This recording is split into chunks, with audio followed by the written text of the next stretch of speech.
L'écho des savantes, le podcast scientifique pour ton panier pique-nique. Une question, une scientifique, une réponse. Une production d'Acustica. Bienvenue dans l'écho des savantes, dans le cadre du mois de la santé avec Acustica. Pour parler avec nous, il y a aujourd'hui Halima Kerdjouj qui va répondre à nos questions donc autour de la médecine régénérative. Bonjour Halima. Bonjour.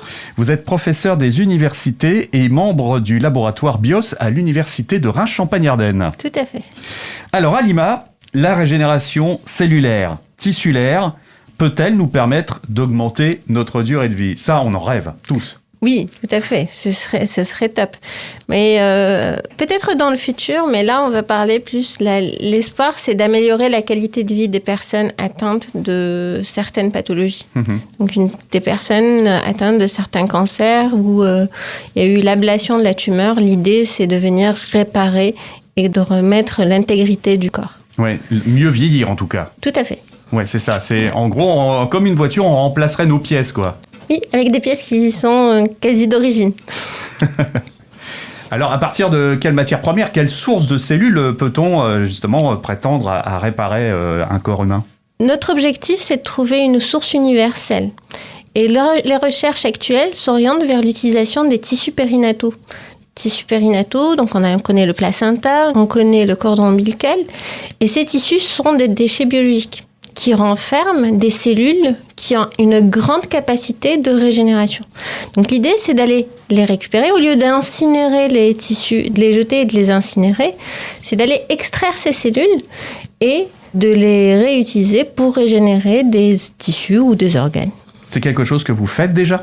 Alors, c'est quelque chose que l'on fait. C'est quelque chose qui est utilisé en clinique aussi. C'est quelque chose qui a vu Alors, par exemple, l'hôpital Saint-Louis à Paris a fait des tests pour améliorer la qualité de personnes qui ont été atteintes de la Covid-19, par exemple, pour traiter les complications pulmonaires.